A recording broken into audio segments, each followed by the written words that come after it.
नमस्कार दोस्तों, welcome to 10x trader. मैं हूं राजेश कुमार और आज मैं बात करने वाला हूं एक ऐसे कंपनी के बारे में जो टेक्निकल चार्ट्स में अगर देखें तो लगभग ब्रेकआउट के पास हमको नजर आ रहा है और प्रॉफिट्स में देखें तो प्रॉफिट्स क्वार्टर ऑन क्वार्टर काफी अच्छा खासा हमको इंक्रीज दिखा रहा है। साथ ही साथ उसमें प्रमोटर्स ने बाइंग भी किया है। तो दोस्तों इन सब चीजों को मैं हमेशा क्यों ध्यान रखता हूँ, क्योंकि मान लीजिए प्रमोटर्स खुद अगर स्टेक बाय करती है तो सिर्फ इसका रीजन एक ही हो सकता है कि कंपनी का प्राइस मूव करने वाला है। प्रमोटर्स को लगता है कि कंपनी का बिजनेस काफी अच्छा ग्रो करने वाला है। आप सोच के देखिए, स्टॉक्स को सेल करने का बहुत सारे रीजन हो सकता है, या तो कंपनी खराब कर रही है, या पैसे की जरूरत है, या और बहुत सारे कुछ रीजन हो सकते हैं। लेकिन कोई भी अगर स्टॉक को बाय कर रहा है तो उसका रीजन सिर्फ और सिर्फ एक ही हो सकता है कि स्टॉक बढ़ने वाला है, हमें प्रॉफिट करना है। तो उसी बेसिस पे देख के मैं हमेशा इस डाटा को ट्रैक करता हूँ कि कहाँ पे प्रमोटर्स बाय कर रहे हैं, कहाँ एफआईज बाय कर रहे हैं। उसके बाद मैं कंपनी को भी देखता हूँ, अगर मुझे कंपनी बहुत ज्यादा इंटरेस्टिंग लगती है तब उसमें धीरे धीरे करके पैसा इन्वेस्ट करता हूँ। तो वैसे ही ये कंपनी है एसएमसी ग्लोबल। शायद आप लोगों में से बहुत सारे लोगों ने इसका नाम सुना होगा। अगर आप मार्केट में इंटरेस्ट रखते हैं या अगर आप पैसा इन्वेस्ट करते हैं तो एसएमसी ग्लोबल का बहुत जगह आपने एड्स देखा होगा या बहुत बार आपको मेल भी आता होगा, वो रिकमेंडेशन देते हैं। तो हम यहाँ पे पहले मोटा मोटा देख लेते हैं कि एसएमसी ग्लोबल का आखिर काम क्या है। तो बहुत ब्रीफ में आपको दिखा देता हूँ। SMC global securities is a well-diversified financial service company in India and abroad, offering one-stop investment solutions in trading and investment since 1990. It offers advanced broking services across equity, derivative, currency and commodity asset classes, financial analytics, mortgage advisory, investment banking and executions in cash and future equities. तो आपको यहाँ पे समझ में आ गया होगा कि मोटा मोटा ये एक ब्रोकरेज कंपनी है और एक इन्वेस्टमेंट बैंकर भी है। तो इनका जो मेन डीलिंग्स होता है वो किससे होता है? जो बड़े बड़े क्लाइंट हैं जिनके पास बहुत ज्यादा पैसा है, तो वो आपकी तरह हमारी तरह ट्रेडिंग अकाउंट खोल के रेगुलर ट्रेड नहीं करते। वो अपने पैसे को मैनेज करने के लिए मैनेजर्स को हायर करते हैं। तो उनको जो सर्विसेज चाहिए होते हैं वो सर्विसेज प्रोवाइड करती है एसएमसी ग्लोबल। इसमें सब कुछ इंक्लूडेड है, मतलब ये कॉन्ग्लोमेरेट है। जैसे इसमें ब्रोकरेज आ गया, एडवाइजरी आ गया, फाइनेंशियल एनालिटिक्स आ गया, इन्वेस्टमेंट बैंकिंग आ गया, सब कुछ मिला के काम करती है। तो बिजनेस जहां तक मैं देख रहा हूँ मुझे काफी अच्छा लगता है। डिविडेंड यील्ड अगर देखिए इस कंपनी का तो वो भी लगभग 2% के आसपास का है। इतनी छोटी कंपनी के लिए डिविडेंड देना बहुत ही अच्छा बात है। ये भी प्रूफ करता है कि कंपनी के पास जो कैश जनरेट होता है उस कैश को अपने इन्वेस्टर्स को वो शेयर करती है। अगर हम इसका प्राइस ट्रेडिंग देखें तो 9 के आसपास मिल रहा है, यानी बहुत ही ज्यादा रीजनेबल वैल्यू पे हमको मिल रहा है। अगर बुक वैल्यू देखो तो 94 के आसपास का है और प्राइस हमें और स्टॉक हमें मिल रहा है 109 के आसपास, यानी हमको लगभग 1 के आसपास का बुक वैल्यू पे मिल रहा है। 1.5 हो सकता है। तो जो भी फाइनेंशियल स्टॉक्स होते हैं जो अच्छा परफॉर्म करते हैं उनको नॉर्मली 2-3 का या 2.5 का बुक टू वैल्यू मिलता ही है। तो अगर उसके बेसिस पे देखूं तो ये 109 रुपए का आपको जो प्राइस दिख रहा है वो मेरे ख्याल से लगभग 200 या कम से कम 150 का तो होना ही चाहिए। तो यहाँ तो मैं डिस्कस किया कि उसका बिजनेस मॉडल क्या है, कैसे काम करते हैं। अब यहाँ पे आपको दिखाता हूँ कि धीरे धीरे करके प्रोमोटर्स खुद स्टेक को खरीद रहे हैं। आप देख सकते हैं मार्च 2021 में प्रोमोटर्स के पास 62.32 शेयर्स थे।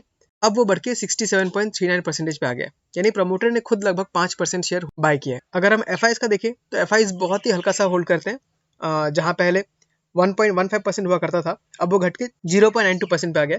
जो एफआईज थे उनका पहले भी स्टेक बहुत कम था और अभी भी स्टेक बहुत ही कम है, लेकिन फिर भी हम इसको कंसिडर कर सकते हैं क्योंकि बहुत ज्यादा भी कम नहीं हुआ है। वहीं पे अगर हम पब्लिक को देखें तो पब्लिक के पास लगभग 31% का शेयर होल्ड करते हैं। लेकिन यहाँ पे एक चीज जानने का बात यह है कि पब्लिक के पास पूरा 31% नहीं है। आप देख सकते हैं यहाँ पे ग्लोब कैपिटल मार्केट लिमिटेड है, वो 1% होल्ड कर रही है। बेनेट कोलमैन कंपनी लिमिटेड है, वो 4% होल्ड कर रही है।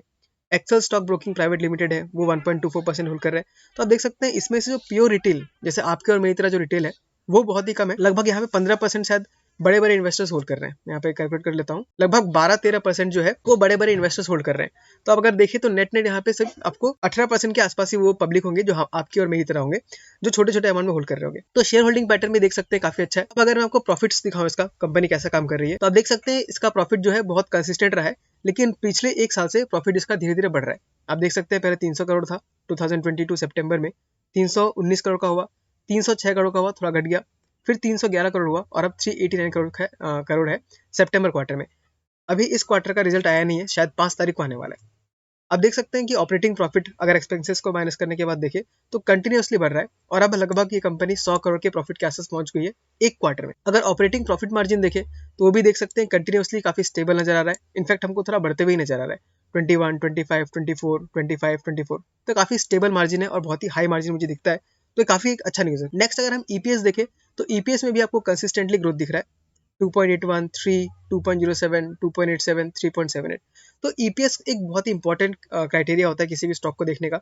अगर ईपीएस ग्रो कर रहा है तो स्टॉक भी ग्रो करेगा ही करेगा, क्योंकि कंपनी का वैल्यूएशन हमेशा प्रॉफिट को देख के किया जाता है। अगर कंपनी प्रॉफिट देगी तो उसका वैल्यू भी बढ़ेगा। तो यहाँ पे हमने मोटा मोटा देख लिया कि इसके फंडामेंटल्स कैसे हैं, प्रमोटर्स बाय कर रहे हैं, रेशियोज कैसे हैं, इन्वेस्टर्स कौन कौन है। अब हम यहाँ पे एक बार चार्ट में आके देख लेते हैं, क्योंकि अगर हम चार्ट को और फंडामेंटल्स को दोनों को मिलाएं, उसके बाद अगर हम कोई पोजीशन लेते हैं तो हमारा जो एनालिसिस है काफी स्ट्रॉन्ग बन जाता है। तो यहाँ मैंने ऑलरेडी बना के रखा हुआ है। आप देख सकते हैं कि स्टॉक अपना आईपीओ लॉन्च करने के बाद काफी नीचे आ गया था। नीचे आने के बाद उसने वापस 103 का हाई लगाया था, लेकिन वहां से फिर स्टॉक सस्टेन नहीं कर पाया और नीचे आ गया। नीचे का इसका जो सपोर्ट है वो लगभग इसका 70 के आसपास का है, और ऊपर जो रेजिस्टेंस है वो लगभग 107 के पास है। तो आप देख सकते हैं ये 2021 का प्राइस था। उसके बाद आज लगभग 3 साल हो चुका है, 2024 चल रहा है अभी, और स्टॉक वापस से 103 के आसपास, 109 के आसपास ही घूम रहा है।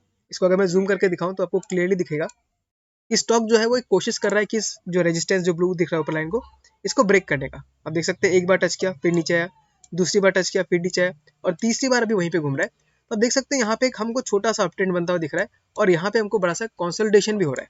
अगर हम कंसोलिडेशन देखें तो नवंबर 2023 से आज फरवरी आ चुका है, लगभग 4 महीने में कंसोलिडेशन कर रहा है। और एक दूसरा चीज इंपॉर्टेंट चीज देखेंगे तो इधर पे आप देख सकते हैं कि वॉल्यूम में स्पाइक्स काफी ज्यादा है। आप देख सकते हैं इस जगह पे काफी अच्छा खासा वॉल्यूम हमको इंक्रीज होते हुए दिख रहा है। तो यहाँ पे जो नए इन्वेस्टर्स होंगे जिनको बाय करना वो करेंगे, और जो पुराने इन्वेस्टर जो परेशान हो गए होंगे होल्ड करके, उन्होंने बेचा होगा। तो जो भी हो हमको यहाँ पे अच्छा खासा एक इंटरेस्ट नजर आ रहा है, क्योंकि यहाँ वॉल्यूम भी काफी हाई नजर आ रहा है। तो इन सब के बेसिस पे अगर मैं देखूँ, मुझे फंडामेंटल सही लग रहा है, कंपनी प्रॉफिट ठीक ठाक कर रही है, चार्ट से भी कंपनी लगभग ब्रेकआउट के पास खड़ी है, तो इस जगह पे हम लोग एक अच्छा खासा बाइंग कर सकते हैं। अगेन ये मेरा ओपिनियन है, आपको इस वीडियो को एक रिकमेंडेशन की तरह नहीं लेना है, आपको अपना रिसर्च खुद करना है, बस एक स्टार्टिंग पॉइंट की तरह है। अगर आपको आपका रिसर्च और मेरा रिसर्च मैच कर जाता है तब आप इसमें स्टेक ले सकते हैं, लेकिन वो कंप्लीट डिसीजन आपका ही होना चाहिए। अब अगर मैं देखता हूँ कि अगर ये ब्रेकआउट देता है तो टारगेट कितना हो सकता है, उसके बारे में डिस्कस कर लेते हैं। तो टारगेट निकालना कोई बहुत बड़ी बात नहीं है। आपको सिंपली जब कोई स्टॉक रेंज बाउंड में फंस जाए तो आपको नीचे के रेंज से जो ऊपर का जो रेजिस्टेंस है वहां तक एक लाइन ड्रॉ कर लेना है, और फिर उस लाइन को लेके आना है आपको जो टॉप का रेजिस्टेंस है यहाँ पे। अब देख सकते हैं यहाँ पे अगर मैं टारगेट देखूं तो लगभग 147 के आसपास आ रहा है। मैंने राउंड ऑफ करने के लिए लगभग 150 कर दिया है। अब स्टॉक अगर 150 तक पहुंचता है इस प्राइस से भी, तो हम देखते हैं कि हमारा रिटर्न कितना हो सकता है परसेंटेज में।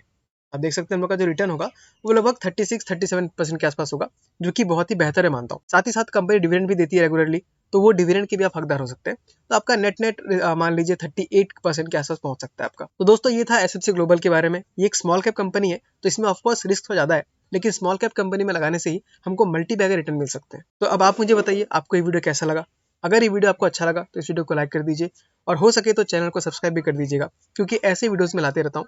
और मैंने आज तक जितने भी स्टॉक्स के बारे में वीडियो बनाया उनमें से कई सारे स्टॉक्स ऐसे हैं जो मल्टी बैगर ऑलरेडी बन चुके हैं। एग्जांपल अगर मैं आपको देना चाहूँ तो 5 पैसा कैपिटल हो गया, आईडीएफसी फर्स्ट बैंक हो गया, डोडला डेयरी हो गया, जिसने रिसेंटली मेरे पैसों को डबल करके दिया है।